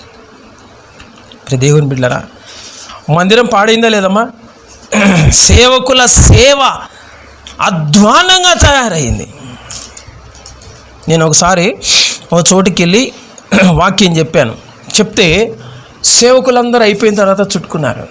చాలా బాగా చెప్పారు సార్, చాలా రోజులకు ఆత్మ సంబంధమైన సంగతులను మేము విన్నాము అన్నారు. అంటే వెంటనే నన్ను ఆ మీటింగ్కు ఆహ్వానించినటువంటి అతను ఏమన్నాడంటే, ఇలాంటి ఆత్మ సంబంధమైనవి మీరు కూడా చెప్పాలా పాస్టర్ గారు అన్నాడు. మేము చెప్పలేమన్నాడు. ఎందుకు చెప్పలేరు అని అడిగాను. అంటే వినే వాళ్ళకి ఇష్టం ఉండదు అది అన్న. ప్రేమ దేవుని ఆత్మ సంబంధమైనవి కాదు సార్ సంఘస్థులు కోరుకుంటున్నది. ఏం కోరుకుంటున్నారు? భౌతిక సంబంధమైన ఆశీర్వాదాలు, భౌతిక సంబంధమైన సుఖ సంతోషాలకు సంబంధించినటువంటివి చెప్తే అప్పుడు మా మందిరానికి వస్తారు. ఓపెన్గా ఒప్పుకుంటున్నాడు ఆయన, సిగ్గు విడిచి, సిగ్గు లేకుండా అందరి ముందు చెప్తున్నాడు. పరిస్థితి బాగుందా, చెడిపోయిందా, పాడైపోయిందా లేదా ఆలోచన చేయండి. సేవకుల ఆలోచన విధానము చెడిపోయింది, విశ్వాసుల ఆలోచన విధానము చెడిపోయింది. యెరూషలేము అనే ఈ సంఘము స్థితి పాడైపోయింది. అలా పాడైపోయి ఉంటే నేను దుఃఖపడకుండా ఎలా ఉంటాను అంటున్నాడు. సంతోషంగా ఎలా ఉంటా నేను అంటున్నాడు. మరి క్రైస్తవులు ఎలా సంతోషంగా ఉంటున్నారు అనేది నా ప్రశ్న. అలా సంతోషంగా ఉన్నాడంటే వాడు క్రైస్తవుడా? ప్రియమైన దేవుని బిడ్డలారా, రాజు అంటాడు, ఏం కావాలి నీకు అంటాడు. చూడండి 4వ వచనం, అప్పుడు రాజు, ఏమి కావలసి నీవు మనవి చేచున్నావని నన్ను అడగగా. చూసారా, అక్కడ ప్రార్థన చేస్తున్నాడు. ఎక్కడ? రాజు దగ్గర ప్రార్థన చేస్తున్నాడు. ప్రార్థనాపరుడు ఎవరు? నెహెమ్యా ప్రార్థనాపరుడు, నిజమైన ప్రార్థనాపరుడు. దేవుని బిడ్డలారా, దేవుని సంఘము పాడై ఉంటే వాడు సంతోషంగా ఉండలేడు. ప్రార్థన నిజమైతే, నువ్వు చేసే ప్రార్థన, నీవు సంతోషంగా ఉండలేవు దేవుని సంఘం పాడైపోతే. దేవుని బిడ్డలారా, వీడు సంతోషంగా ఉన్నాడంటే వీడు ప్రార్థన అబద్ధం, వీడి ప్రార్థన నిజం కాదు, వీని ప్రార్థన కరెక్ట్ కాదు, వీని ప్రార్థనలో సత్యం లేదు అని అర్థం. ప్రేమైన దేవుని బిడ్డలారా, ఆడ ప్రార్థన చేస్తున్నాడు ఆకాశమందలి దేవునికి. అంటే ఈయనకు రాజు కంటే కూడా ఎక్కువగా ఎవరిని ప్రేమిస్తున్నాడు? దేవుణ్ణి ప్రేమిస్తున్నాడు. దేవుణ్ణి నిండా కలిగి ఉన్నాడు నెహెమ్యా. ప్రార్థన చేసి అప్పుడు రాజుతో అంటున్నాడు, అప్పుడు మొదలు పెడతాడు, ఏమేమి కావాలో అన్నీ అడుగుతాడు రాజును. ఆయనకి ఏమేమి కావాలో రాజును అన్నీ అడుగుతాడు. అంటే అర్థం ఏంటి? అంతకు ముందే ప్రార్థనలో ఉండి తనకు ఏమేమి కావాలో అన్నీ కూడా రెడీగా ప్లాన్ చేసి పెట్టుకొని ఉన్నాడు అని అర్థం. అంతేనా కాదమ్మా? లేకుంటే ఎట్లా అడుగుతాడుమా? దీన్ని బట్టి మనం ఏం నేర్చుకుంటున్నాం? క్రైస్తవుడు ఒక స్ట్రాటజీ అనేది కలిగి ఉండాలి, ఒక ప్లానింగ్ అనేది కలిగి ఉండాలి. ప్లానింగ్ ఉండాలి. క్రైస్తవుడు కాదు, ప్రతి వ్యక్తికి ఉండాలి. దేవుడి భూమి మీద పుట్టించే ప్రతి వ్యక్తికి ఉండాలి. ప్రేమైన దేవుని బిడ్డ, మరీ ముఖ్యంగా నేను దేవుని బిడ్డను అనుకునేవాడు ప్రతి ఒక్కడికి ఉండాలి. ప్లానింగ్ ఉండాలి. రేపొద్దున నేనేం చేయాలి అనే ముందే ప్లాన్ ఉండాలా. ఎవరికి ఉంటుంది ప్లాన్? ఎవరికి ఉండదు ప్లాన్. వాడు లేస్తున్నామంటే లేస్తున్నాం. ఎందుకు లేస్తున్నావు రాను అంటే సూర్యుడు లేచినాడు కదా, అందుకే నేను లేచిన అంటాడు. వాడు పడుకున్నా అంటే పడ్డాడు. ఎందుకు పడుకున్నానంటే సూర్యుడు పడుకున్నాడు కదా, అందుకే పడుకున్నా నేను అంటాడు. నీకేం లేదా ప్లాన్? ఏం లేదా? నీకేం ప్రణాళిక ఏం లేదా? ఏం లేదు. అలా కాలం గడిచిపోతా ఉంది, నేను గడిచిపోతా ఉన్నా కాలంతో పాటు అన్నట్లుగా జీవితాలు కొనసాగకూడదు. ప్లానింగ్ ఉండాలి ప్రతిదానికి. నీ లైఫ్ గురించి నీకు ఉన్న ప్లాన్ ఏమిటి? What's your plan? What's the future plan? భవిష్యత్తు ప్రణాళిక ఏంటి చెప్పు. నీ నీ నీ లైఫ్ గురించి నీ భవిష్యత్తు ప్రణాళిక ఏంటి అని అడిగితే చెప్పగలిగేలా ఉండాలి. ఇలాగా రాజు అడగంగానే చెప్పడానికి రెడీ అయిపోయినాడు. దేవుని బిడ్డలారా, నీ కుటుంబమును గూర్చినటువంటి భవిష్యత్ ప్రణాళిక ఏంటి? దేవుని బిడ్డలారా, నీ పిల్లల గురించి భవిష్యత్ ప్రణాళిక ఏంటి? ఎలా? వాళ్ళ చదువు విషయంలో ఎలా? పుట్టంగానే వాళ్ళ చదువు ఏంటి? వాళ్ళ పెరుగుదల ఏంటి? వాళ్ళ వివాహం ఏంటి? దేవుని బిడ్డలారా, నీ యొక్క రిటైర్మెంట్ ఏజ్ ఏంటి? ఆ తర్వాత బ్రతుకేంటి? ఎలా జీవించాలి? వీటన్నిటిని ఎలా మేనేజ్ చేయాలి? దేనికి ఏది అవసరం? దేనికి ఎంత డబ్బు అవసరం? కొంతమంది జీతం వస్తానే ముఖము వెలిగిపోతుంటుంది. ఆనందమాయను. ఏమిరా అంటే జీతం వచ్చింది, 5-6 రోజులు కూడా ఉండదు ఆనందం. ఏమిరా అంటే జీతం అంతా అయిపోయి ఎట్లా చేసినావు ఏమో సార్ తెలీదు. అంటే ఆ ప్లానింగ్ లేదు. డబ్బు వస్తుంది, ఈ డబ్బులో ఎంత తీసి పక్కన పెట్టాలి, ఎంత దేవునికి ఇవ్వాలి, ఎంత దీనికి ఖర్చు పెట్టాలి, ఎంత ఎత్తి పెట్టాలి, ఎంత ఇన్వెస్ట్ చేయాలి, ఎక్కడ ఇన్వెస్ట్ చేస్తే ఎంత వస్తుంది తిరిగి మళ్ళా. ఈరోజు నేను ఒక 10,000 ఒక 50,000 ఒక చోట వేస్తే 15 సంవత్సరాలకు నాకు ఇది ఎంత అవుతుంది? ఏం లేదు మనకు. దేవుని బిడ్డలు అలా బ్రతుకుతారా? దేవుని బిడ్డలు అలా బ్రతకడం దేవునికి ఇష్టమా? ప్లానింగ్ అనేది కలిగి ఉండాలి. నీ గురించి నువ్వు ప్లానింగ్ కలిగి ఉన్నావా? నీ సేవ గురించి సేవకుడు ప్లానింగ్ కలిగి ఉండాలి. ప్రేమ దేవుని బిడ్డలారా, ఆయన అడగడం మొదలు పెడతాడు. ఏమేమి అడుగుతాడు చూడండి. 5వ వచనంలో, నీ సముఖమునందు నేను దయ పొందినెడల నా పితరుల సమాధులుండు పట్టణము తిరిగి కట్టున్నట్లుగా నన్ను యూదా దేశమునకు పంపుడని వేడుకొనుచున్నానని నేను మనవి చేసి తిని.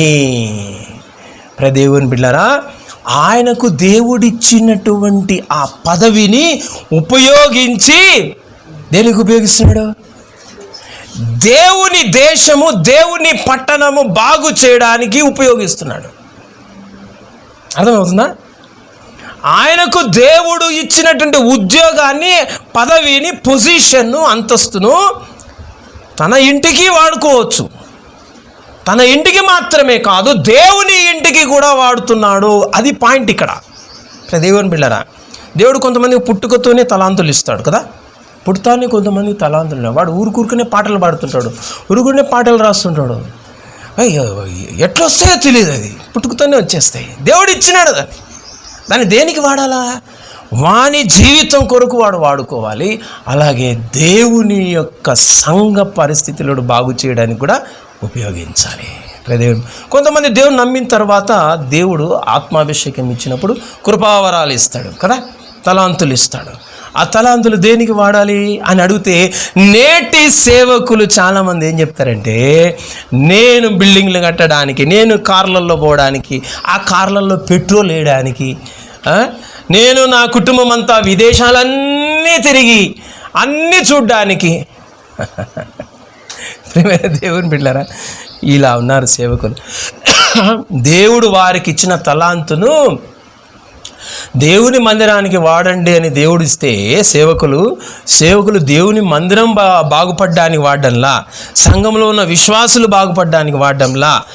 దేవుని బిడ్డలారా, వారి వ్యక్తిగత జీవితము, వారి ఇల్లు, వారి కుటుంబము, వాళ్ళు బాగుండడానికి వాడుతున్నారు. నెహెమ్యాను చూసి బుద్ధి తెచ్చుకోవాలి సేవకులు. దేవుని బిడ్డలారా, నెహెమ్యా అంటున్నాడు, నేను యూదా దేశం కూడా వెళ్ళాలి, నన్ను పంపు అని వేడుకుంటూ ఉన్నాడు. దేవుని బిడ్డ, రాజుకు చాలా ఇష్టం నెహెమ్యా అంటే. ఎందుకంటే ఇంటెగ్రిటీ ఉంది ఆయనలో, నమ్మకత్వం ఉంది ఆయనలో, కరెక్ట్ మనిషి నెహెమ్యా. దేవుని బిడ్డారా, అందుకే రాజు ఆయన ఫీలింగ్స్ను కనుక్కొని అడుగుతున్నాడు, ఎందుకు అంత బాధగా ఉన్నావు అని అడుగుతున్నాడు. రాజు ఆయనకి ఏం కావాలో అడుగుతూ ఉన్నాడు. అలా పనిచేస్తున్నాడు. ఉద్యోగస్తులు అంటే క్రైస్తవులు, ఉద్యోగ చేసే స్థలాలలో అధికారులు క్రైస్తవుల పట్ల అలా ఉండాలి, వాళ్ళని ఇష్టపడేలా వారు అక్కడ ప్రవర్తించాలి. ప్రేమైన దేవుని బిడ్డలారా, ఆయన పొజిషన్ ఆయన వాడుకుంటున్నాడు ఇక్కడ అని మనం చెప్పుకున్నాం కదా. దీన్ని బట్టి నేను ఇంకొక మాట చెప్పాలనుకుంటున్నాను. ఏంటంటే, క్రైస్తవ బిడ్డలు, మన పిల్లల్ని మనం ఎలా పెంచాలంటే, వాళ్ళు ఏదో అరే నువ్వు పెద్ద అయిన తర్వాత నీకు మంచి భార్య రావాలంటే నువ్వు ఈ ఉద్యోగం చేయాలరా అని చెప్తాం. నీ ఇల్లు బాగా ఉండాలంటే, నువ్వు ఒక మంచి ఇల్లు కట్టుకోవాలంటే నువ్వు ఇలా చదవాలి, ఇలా మెడిసిన్ చేయాలా, ఇలా ఇంజనీర్ చేయాలా, ఒక ₹1,00,000 జీతం ఉండాలా, స్టార్టింగే ఇంత ఉండాలా. ఓకే, వెల్ అండ్ గుడ్, పర్వాలేదు. ఏమైనా దేవుని బిడ్డలారా, అంతేనా? అంతవరకేనా పిల్లలకి నేర్పేది? నో, పిల్లలకు మనం అంతవరకు చెప్పకూడదు. అదొకటే కాదురా, నువ్వు ఆశీర్వదించబడ్డమే కాదు, నువ్వు ఆశీర్వదించబడ్డం ద్వారా అనేకులు ఆశీర్వదించబడాలి. అది నేర్పే క్రైస్తవులు కావాలి. ఇప్పుడు అబ్రహాముకు దేవుడు అదేనా ఇచ్చింది వాగ్దానం? నిన్ను నేను ఆశీర్వదిస్తాను, నీ ద్వారా సకల దేశముల యందుండు జనములందరూ ఆశీర్వదించబడుదురు అన్నాడు. చూడండి, ఆదికాండము 12వ అధ్యాయము 3వ వచనం. నిన్ను ఆశీర్వదించు వారిని ఆశీర్వదించెదను, దూషించు వారిని శపించెదను. భూమి యొక్క సమస్త వంశములు నీ యందు ఆశీర్వదించబడును. ఇప్పుడు నెహెమ్యా యందు యెరూషలేము ఆశీర్వదించబడుతుందా లేదా? పాడైపోయిన యెరూషలేం బాగవ్వడానికి ప్లాన్ వేసుకున్నాడా లేదా? దేవుని బిడ్డలారా, అతను మాట్లాడితే రాజు వింటాడండి. ఆ పొజిషన్లో ఉన్నాడు ఆయన. అతను రాజు దగ్గర విన్నవించుకుంటే రాజు యాక్సెప్ట్ చేస్తాడండి. ఆ పొజిషన్లో ఉన్నాడు ఆయన. మన పిల్లలకు అదే నేర్పాలి మనం. అరే, నువ్వు ఎంత పొజిషన్లోకి వెళ్ళిపోవాలంటే, నీ ద్వారా సకల దేశములలో ఉన్నటువంటి జనాలందరూ కూడా దీవించబడాలా. నీకున్న దీవెన ద్వారా అందరూ నీ చుట్టూ ఉన్న వారందరికీ కూడా దీవెన కలగాలి. అదండి నేర్పాలి క్రైస్తవులు. క్రైస్తవుడు అంటే ఎవరు అనుకుంటారు? దేవుడు అన్నాడు కదా ఇక్కడ. 2వ వచనం కూడా చూడండి. నిన్ను గొప్ప జనముగా చేసి నిన్ను ఆశీర్వదించి నీ నామము గొప్ప చేయుదును, నీవు ఆశీర్వాదముగా నుందువు. భూమి యొక్క సమస్త వంశములు నీ యందు నిన్ను ఆశీర్వదిస్తాననే మాత్రమే అనలా. ఏమన్నాడు? నీ యందు భూమి యొక్క సమస్త దేశములు ఆశీర్వదించబడతాయి అన్నాడు. అది దేవుని యొక్క ప్రణాళిక. క్రైస్తవుడు అంటే దేవుని దృష్టిలో ఎవడంటే వాడు ఆశీర్వదించబడాలి. ఎంతగా ఆశీర్వదించబడాలంటే వాని ఆశీర్వాదం ద్వారా చుట్టూ ఉన్న వారందరూ కూడా ఆశీర్వదించబడాలి. Don't just live for yourself. నన్ను ఆశీర్వదించు ప్రభా, నా ఇంటిని ఆశీర్వదించు ప్రభా అని మాత్రమే ప్రార్థన చేయొద్దు. నీ పిల్లల కోసం నువ్వు ఎలా ప్రార్థన చేయాలి తెలుసా? నా కుమారుడు నా కుమార్తెను నువ్వు ఆశీర్వదించు ప్రభా. ఎంతగా అంటే వీడి ఆశీర్వాదము చేత అనేకులు ఆశీర్వదించబడాలి. అది ప్రతి తల్లి, క్రైస్తవ తండ్రికి ఉండవలసిన, ప్రార్థనలో ఉండవలసిన ప్రాముఖ్యమైనటువంటి అంశం. ఎవరున్నారండి ఈ దినాల్లో అలాంటి క్రైస్తవులు? ఎప్పుడు నువ్వు బాగుండాలా అంటే నువ్వు ఇది చదువుకోవాలా, ఏమ్మా నువ్వు ఇల్లు కట్టాలంటే చదువుకోవాలా, నువ్వు కార్లు కొనాలంటే ఇది చదువుకోవాలా, ఈ ఉద్యోగం చేయాలా, నువ్వు ఇట్లా ఉండాలా, అంతే నేర్పుతున్నాం మనము. అరే నువ్వే కాదురా, నీ ద్వారా అనేకులు దీవించబడాలి అనేది నేర్పించడం లేదు మనం. దేవుని బిడ్డ, నువ్వు ఎంత సంపాదించాలంటే నీ సంపాదన నీ ఇంటికే కాదు, దిక్కులేని వారికి, అనాథలకు, ఇబ్బందిలో ఉన్న వారికి, దేవుని సేవ నిమిత్తము అది ఉపయోగపడాలా, అంతగానూ సంపాదించాలరా అని నేర్పాలండి మన పిల్లలకు. అప్పుడే వాళ్ళ స్వార్థము చచ్చిపోతుంది. వాడు స్వార్థ ప్రియుడిగా పెరగడు, నిస్వార్థంగా జీవించడం అనేది మొదలు పెడతాడు. వాడు స్కూలుకు పోయినప్పుడే, వాడు ఎగ్జామ్కు పోయినప్పుడే వానికి 2 పెన్నులు ఇచ్చి 1 పెన్ను 2 పెన్నులు ఎక్స్ట్రా ఇవ్వాలా. ఎందుకు నాన్న అంటే ఇది నీకు, నీ ఎగ్జామినేషన్ హాల్లో ఎవరికైనా పెన్ను రాయకపోతే నువ్వు వాడికి పెన్ను. ఆ టైంలో పెన్ను దొరికిపోతే ఇబ్బంది కదా, ఎగ్జామ్ రాయలేరు కదా. ఈ పెన్ను వాళ్ళకి ఎక్స్ట్రా ప్రైజ్. చిన్న వాటిల్లోనే మనం అలా నేర్పుతూ వచ్చామనుకోని వానికి చిన్నప్పటి నుండే వాడు పెద్ద అయిన తర్వాత కూడా ఇతరులకు ఇవ్వడం అనేది నేర్చుకుంటాడు. ఇబ్బందిలో ఉన్న ఆదుకోవడం అనేది నేర్చుకుంటాడు. ఇతరులకు ఆశీర్వాదకరంగా ఉండడం అనేది వాడు నేర్చుకుంటాడు. ప్రేమని దేవుని బిడ్డలారా, అప్పుడు ఆయన అంటాడు, మళ్ళీ ఎప్పుడు వస్తావు నువ్వు, ఎన్ని దినాలు పడుతుంది నీకు అని రాజు రాణి ఇద్దరు కూర్చున్నప్పుడు రాజు అడుగుతాడు. ప్రేమని దేవుని బిడ్డలారా, అప్పుడు నేను ఇంతకాలం అవుతుందని నేను చెప్పలేను రాజా అని అంటాడు. అప్పుడు రాజుతో ఇంకొక మాట అంటాడు, చూడండి 7వ వచనం. ఇదియుగాక రాజుతో నేను ఇట్లాంటిని, రాజు నాకు అనుకూలమైతే యూదాదేశమున నేను చేరు వరకు నన్ను దాటించినట్లుగా నది అవతలనున్న అధికారులకు తాకీదులీ రాజా అంటాడు. ఎందుకు తెలుసమ్మా, ఈయన పోయేటప్పుడు దారిలో ఆ చుట్టుపక్కలున్న దేశాలు రాజులు ఉంటారు కదా, వాళ్ళు ఈయన మీద దాడి చేసి ఏమైనా అడ్డుకుంటారేమో అని అఫీషియల్గా నువ్వు ఒక లెటర్ రాసి, నేనే ఇతనిని గవర్నర్గా చేస్తూ యూదా దేశానికి పంపిస్తున్నాను, ఫలానా రాజు అని నీ సీలే పడింది అనుకో, ఆ లెటర్ ఎవరి దగ్గరైనా చూపిస్తే ఒక్కడు కూడా అడ్డు రాడు, వెళ్ళిపోనాయని అంటాడు. ఆ లెటర్ ఈ నాకని అడుగుతా ఉన్నాడు. ఏమైనా దేవుని బిడ్డలారా, రాజు దగ్గర నుంచి లెటర్ నంబర్ 1 అది అడిగింది. తర్వాత ఇంకా ఏం అడుగుతున్నాడు, 8వ వచనం.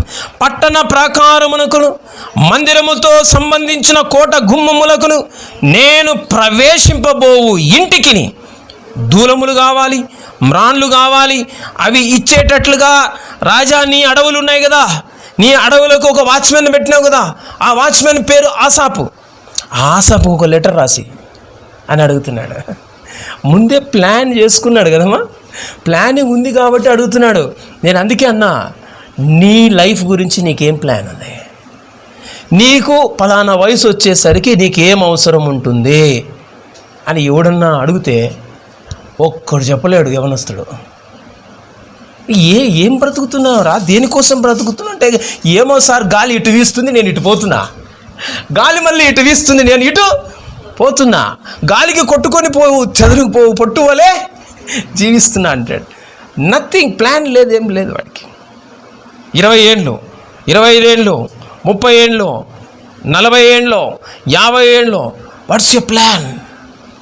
నీ మైండ్లో ఏముంది, నీకు అప్పటికి ఏం అవసరం వస్తుంది, దానికి ఏం కావాలి? నెహెమ్యాకు ప్లానింగ్ ఉంది. నేను ఇప్పుడు అక్కడికి వెళ్ళాలి, కట్టాలంటే ప్రయాణంలో నాకేం అవసరం, ఏమా అక్కడ కట్టడానికి ఏం అవసరం, రాజు నుండి నాకేం దొరుకుతాయి, అన్నీ కూడా ప్లాన్ చేసుకుని అడుగుతా ఉన్నాడు. దూలాలు కావాలా రాజా, మ్రానులు కావాలి రాజా. ఆసాపు ఉన్నాడు కదా వాచ్మెన్, నేను పోయి అడిగితే ఇవ్వడు. నువ్వు లెటర్ రాసావనుకో, ఆ లెటర్ చూపిస్తే హ్యాపీగా ఎన్నైనా తీసుకొని పోవచ్చు. చూడండి ఎంత చక్కగా అడుగుతున్నాడో. ఆయనకు అడుగుతున్నాడు, ఆయన ఇంటికి అడుగుతున్నాడు, మళ్ళీ ఇంకా దేనికి అడుగుతున్నాడు?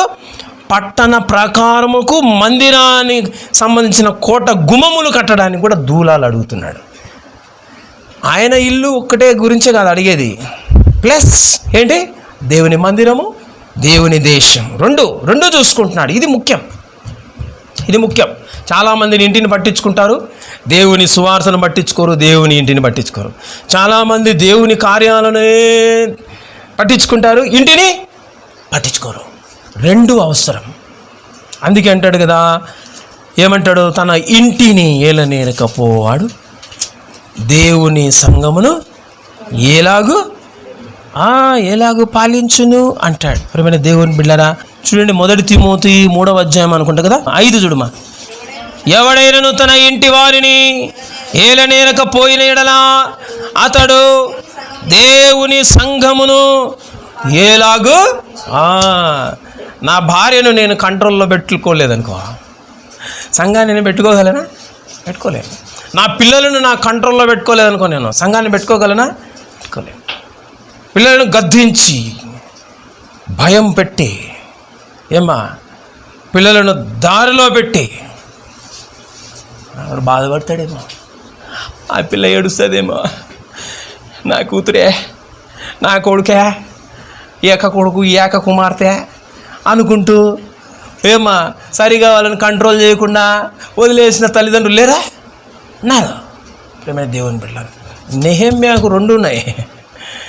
ఇంటిని కంట్రోల్ చేస్తాడు, దేవుని ఇంటిని కంట్రోల్ చేస్తాడు. అలా ఉండాలి దేవుని బిడ్డలు. ఇంటిని, దేవుని ఇంటిని, రెండింటిని బ్యాలెన్స్ చేస్తూ ఉన్నాడు నెహెమ్యా. తన ఇంటికి కావాలా, కట్టుకోవడానికి దూలాలు కావాలా, అడుగుతున్నాడు రాజును. దానికంటే ముందు ఏమడిగినాడు? ఇంటికి కంటే ముందు ఏమడిగినాడు? దేవుని మందిరాన్ని కోట గుమ్మాలు కట్టడానికి అడిగాడు. ఇజ్రాయెల్ పట్టణ ప్రాకారమును కట్టడానికి ముందు అడిగాడు. సో ప్రిఫరెన్స్ దేనికి ముందు? దేవుని మందిరానికి, దేవుని కార్యానికి. నెక్స్ట్ తన ఇంటిని గురించి అడుగుతున్నాడు. ప్రియమైన దేవుని బిడ్డలారా, ఎంత ప్లాన్ కలిగి ఉన్నాడో చూడండి. నెహెమ్యా తన ఇంటికి ఏం అవసరమో తెలిసినవాడు, తన మందిరానికి ఏం అవసరమో తెలిసినవాడు, తన దేశానికి ఏం అవసరమో తెలిసినటువంటి వాడు. ప్రియ దేవుని బిడ్డలారా, సోమరిగా మందుడుగా జీవించడం లేదు. ఏదో జరిగిపోతుంది, పోతున్నాలే అన్నట్టుగా పోవడం లేదు. ఆయన లైఫ్ అంతా ఒక ప్లానింగ్ తీసుకొని దేవుని సన్నిధిలో ప్రార్థన పూర్వకంగా ప్రతిదీ చేస్తూ ముందుకు పోతూ ఉన్నాడు. దేవుణ్ణి ముందు పెట్టుకొని అన్నీ చేసుకుంటా ముందుకు పోతూ ఉన్నాడు. మనం ఎలా పోతున్నాం? ప్రియమైన దేవుని బిడ్డలారా, అడిగిన తర్వాత అంటున్నాడు మళ్ళీ 8వ వచనంలో, అలాగూ ఆ వాచ్మెన్కు లెటర్ అన్న తర్వాత, అలాగూ నాకు తోడుగా ఉండి నాకు కృప చూపుచున్న నా రాజు అన్నాడా? నా దేవుని కరుణ హస్తము కొలది రాజు నా మనవే ఆలకించాను. రాజు ఆలకించినాడు అన్నిటికీ. ఓకే పో ఇచ్చేస్తున్నా అని లెటర్ రాసేసాడు, ఇచ్చేసాడు. ప్రేమ దేవుని బిడ్డలారా, వాచ్మెన్కి ఇమ్మంటే వాచ్మెన్కి లెటర్ రాసి ఇచ్చేసాడు. కానీ నెహెమ్యా లోపలేముంది? రాజు రాస్తున్నాడంటే లెటర్ నేను అడుగుతానే, అలా రాసేలా చేసింది ఎవరు?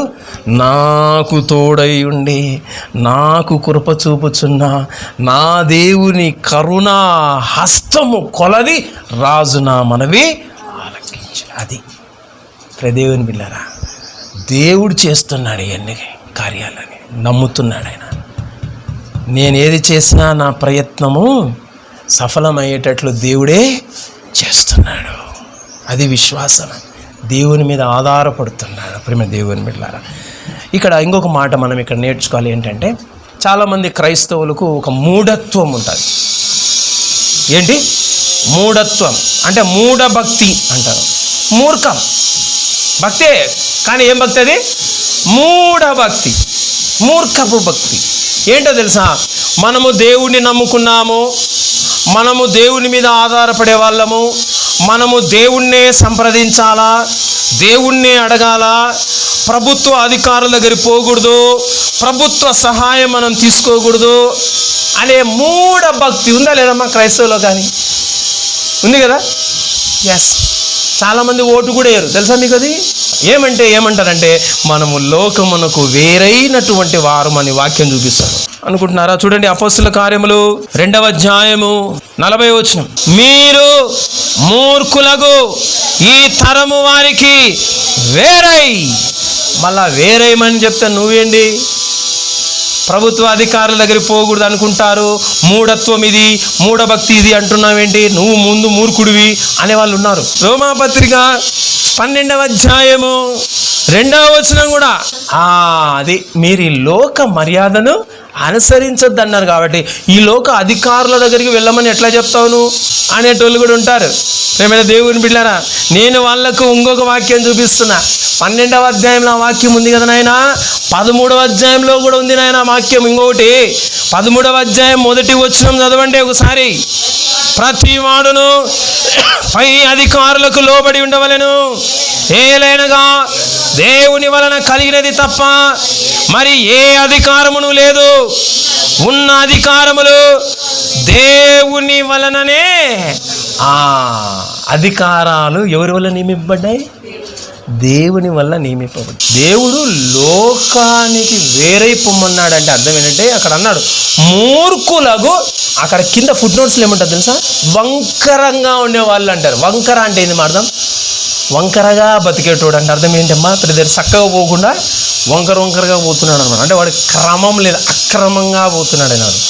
దేవుని క్రమం ఒకటి ఉంది, వీడు ఆ క్రమానికి విరుద్ధంగా బ్రతుకుతున్నాడు అనమాట. అలాంటి వారికి వేరైపోండి అంటున్నాడు. అంతా అంటరాని వాళ్ళేరా లోకంలో ఉండేవాళ్ళు, లోకంకు నీకు సంబంధం లేదు అన్నాడా? అది కాదు దేవుడు చెప్పింది. దేవుడు చెప్పింది ఏంటంటే, లోకములో ఉన్నదంతా ఏంటంటే నేత్రాశ, శరీరాశ, జీవపు డబ్బము, వాటిని ప్రేమించొద్దు అని అర్థం. అంతేగాని లోకంలో ఉన్న మనిషిని ప్రేమించొద్దని కాదు. లోకంలో ఉన్న మనుషులను, క్రైస్తవులు, మూఢభక్తి కలిగినటువంటి క్రైస్తవుల గురించి మాట్లాడతాం. అందరి గురించి మాట్లాడట్లేదు నేను. మూఢభక్తి కలిగిన క్రైస్తవులు లోకములో ఉంటున్నటువంటి మనుషులను ఎలా చూస్తున్నారంటే అంటరాని వారిగా చూస్తున్నారు. నీతో నాకు పని లేదు, నాతో నీకు పని లేదు అన్నట్లుగా వ్యవహరిస్తూ ఉన్నారు. దేవుడు అది ఇష్టపడ్డాడు. దేవుని బిడ్డ అలాగే ఉండాలి అనేది దేవుని చిత్తం. అయితే నెహెమ్యా ఎందుకు రాజు సహాయం తీసుకోవాలా? నీ మ్రాణులు, రాజు యొక్క అరణ్యములో పెరుగుతున్నటువంటి మ్రాణులు ఎందుకు కోరాలా?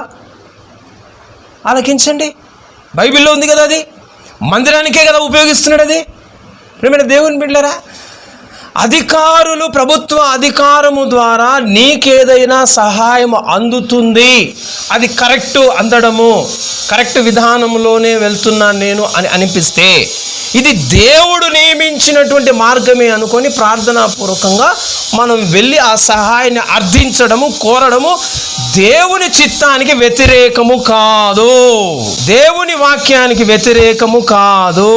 కొంతమంది పోలీస్ స్టేషన్లకు పోరు, కొన్ని సంఘాల వాళ్ళు పోరు, ఏం జరిగినా పోరు. మళ్ళీ దానికి వాక్యం చూపిస్తారు. ఏమని తెలుసా?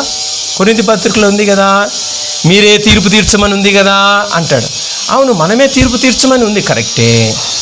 మనము తీర్పు తీర్చినా అది జరగలేదనుకో, అప్పుడు మనము తీర్పు తీర్చినా అక్కడ మనకు కీడు అనేది వస్తూ ఉందని అనిపించింది అనుకో, అప్పుడు ఏం చేయాలా? చూడండి నెహెమ్యా ఏం చేశాడు చూడండి. నెహెమ్యా 2వ అధ్యాయము 9వ వచనం చూడండి. తర్వాత నేను నది అవతలనున్న అధికారుల యొద్దకు వచ్చి వారికి రాజు యొక్క తాకీదులను అప్పగించి తిని, రాజు నాతో కూడా సేనాధిపతులను, గుర్రపు రౌతులను ఎందుకు పంపించాడు? రాజు నెహెమ్యాతో పాటు మీరు వెళ్ళండి అని మిలిటరీని పంపించాడు. మిలిటరీ సైన్యాన్ని పంపించాడు. మిలిటరీ ప్రొటెక్షన్, పోలీస్ ప్రొటెక్షన్ మనం తీసుకోవడం తప్ప? మరి రాజు పంపిస్తా అంటే నెహెమ్యా అనాలి కదా, నాకు దేవుని ప్రొటెక్షన్ ఉంది, నీ ప్రొటెక్షన్ అవసరం లేదు. రాజులను నమ్ముకొనుట కంటే, మనుషులను నమ్ముకొనుట కంటే ఆ వాక్యాన్ని మీరినట్లేనా? అప్పుడు నెహెమ్యా మీరాడా? వాక్యాన్ని ఎక్కడ అప్లై చేయాలో, ఎలా అప్లై చేయాలో తెలుసుకోలేనంత గుడ్డి వాళ్ళమైతే మన భక్తి మూఢభక్తి అయిపోతుంది. మూర్ఖులకు మనకు తేడా ఉండదు. దేవుని బిడ్డలారా, ఇక్కడ రాజు ఎంత బాగా మిలిటరీ ప్రొటెక్షన్ ఇస్తూ ఉంటే నెహెమ్యా ప్రొటెక్షన్ మధ్యలో పోతూ ఉన్నాడు. యూదా దేశానికి చుట్టూ మిలిటరీ ప్రొటెక్షన్ ఉంది కదా. అక్కడ చూడండి, సేనాధిపతులంట, గుర్రపు రౌతులంట.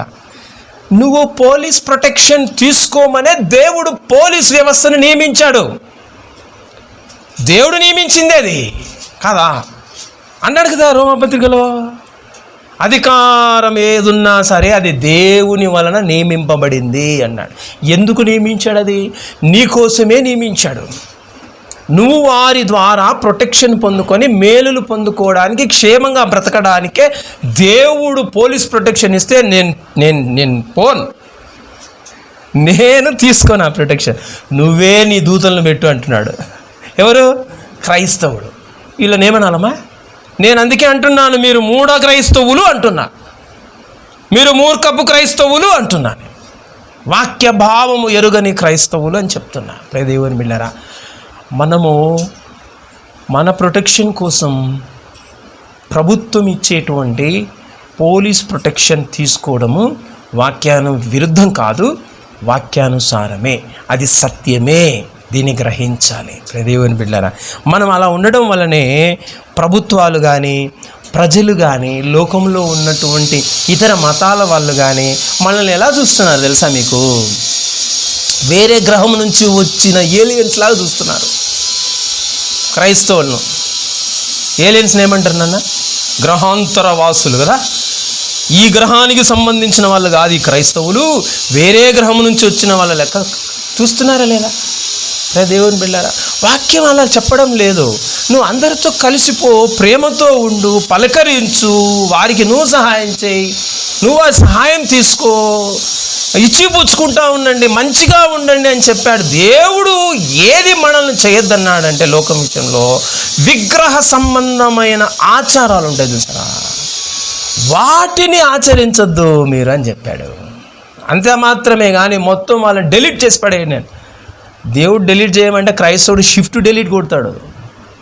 షిఫ్ట్ డెలీట్ అంటే ఏం తెలుసా? డెలీట్ కొడితే అది ఒక బిన్లో పోయి పడుతుంది, దాన్ని మళ్ళీ తెచ్చుకోవచ్చు మనం కంప్యూటర్లో. షిఫ్ట్ పట్టుకొని డెలీట్ కొడితే అది ఎక్కడ కనపడదు. ఇక క్రైస్తవుని మైండ్లో చుట్టూ ఉన్న వాళ్ళందరినీ షిఫ్ట్ డెలీట్ కొట్టేసినాడు క్రైస్తవుడు. తప్పది. సామాజిక వ్యక్తి ఎవరు? క్రైస్తవుడు సామాజిక వ్యక్తి. సమాజములో కలిసిపోవాలా. వాళ్ళ పద్ధతులు వాక్యానికి విరోధంగా ఉన్నప్పుడే నువ్వు పక్కకు వచ్చేయాలా. అలా కానంత వరకు వాళ్ళని గౌరవించాలా, వారిని ప్రేమించాలా, వాళ్ళని ఆహ్వానించాలా, నీ ఇంటికి నువ్వు వారింటికి వెళ్ళాలా, కలిసిపోవాలా. అది హ్యుమానిటీ, మానవత్వం అంటారు. అది ఆ మానవత్వాన్ని కోల్పోయి బ్రతకమనేది చెప్పేది క్రైస్తవ్యం కాదు. దేవుడు అలా మనకు చెప్పాడు. ప్రేమైన దేవుని బిడ్డలారా, ఈ దేవుని వాక్యాన్ని మనం విన్నాం. మనం ఎలా ఉన్నాం? నెహెమ్యాలాగా ఉన్నామా?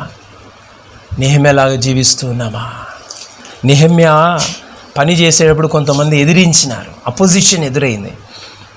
నా వల్ల కాదు నాయనా, ఎందుకురా వచ్చినాను ఇక్కడికి, బాగా ఉద్యోగం పెట్టుకొని ఈడికెందుకు వచ్చినారా నాయన అనుకున్నాడా?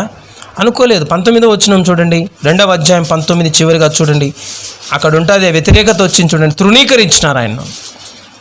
అయితే హోరోనీయుడైన సన్బల్లట్టును, అమ్మోనీయుడైన దాసుడగు టోబియా అనువాడును, అరబీయుడైన గెషమును ఆ మాట వినినప్పుడు మమ్మను హేళన చేసి మా పని తృణీకరించి, మీరు చేయు పని ఏమిటి? రాజు మీద తిరుగుబాటు చేయుదురా అని చెప్పారు. ఆయనకు వ్యతిరేకత వచ్చిందండి. వ్యతిరేకత వచ్చినప్పుడు నిరుత్సాహపడిపోయి, ఎందుకు వచ్చినాను రా బాబు, ఆడ బాగున్నాను, రాజు దగ్గర ఉద్యోగం చేసుకుంటా అనుకున్నాడా? అనుకోలేదు. ఆయన ఫోకస్ తప్పిపోయిందా? ఆయన ఫోకస్ పక్కదారి పట్టిందా? నో, పట్టలేదండి. వెంటనే ఏమంటాడు చూడండి, 20వ వచనం, అందుకు నేను ఆకాశమందు నివాసి అయిన దేవుడు తానే మా యత్నమును సఫలము హల్లెలూయా. అది దేవుడు సక్సెస్ చేస్తాడు అని ముందుకే పోయినాడు కానీ తగ్గలేదు, ఆగలేదు, ఆపేయలేదు, నిరుత్సాహపడలేదు, వెనుకంజ వేయలేదు. రాజా నీకు దండం, నేను నా వల్ల కాదు, నేను మళ్ళీ ఉద్యోగాలను తీసేసుకో, నేను ఇక్కడే పని చేసుకొని బతుకుతా ఏమో అనుకున్నా కానీ ఏమో అయింది. అక్కడికి పోయేసరికి ఒక్కడు కూడా సహకరించడంలే, నాకు నా వల్ల కాదు ఇది అన్నాడా? లేదు. అలా ఎప్పుడంటాడు తెలుసా? దేవుని మీద గురి పెట్టుకోకుండా, దేవుని యందలి విశ్వాసం ఉంచకుండా ఒకవేళ నెహెమ్యా పని ప్రారంభించుంటే ఖచ్చితంగా విరమించి ఉండేవాడు కదమ్మా. నీ జీవితంలో నువ్వు ఒక ప్లాన్ వేసుకున్నావు, ఆ ప్లాన్ సక్సెస్ అయ్యేలా చేసేవాడు ఎవరు? దేవుడు. అది నీకు ఎప్పుడూ ఉండాలి, నీ మనసులో, నీ హృదయంలో ఆ విశ్వాసం ఉండాలి ఇంకెప్పుడు కూడా. ఆ విశ్వాసం ఉంటే ఎన్ని అడ్డంకులు వచ్చినా సరే ముందుకు సాగిపోతాం. నెహెమ్యాను చూసి మనం నేర్చుకుందాం. ప్రేమైన దేవుని బిడ్డల ప్రతి విషయంలో దేవుణ్ణి జ్ఞాపకం చేసుకుంటా ఉన్నాడు. దేవుడే దేవుడే దేవుడే దేవుడే చేస్తాడు, రాజు ద్వారా దేవుడే చేస్తాడు, నా పనిని సక్సెస్ దేవుడే చేస్తాడు అని దేవుని మీద ఆధారపడుతూ జీవిస్తున్నాను. మనము దేవుని మీద ఆధారపడుతూ మనం జీవిద్దాం.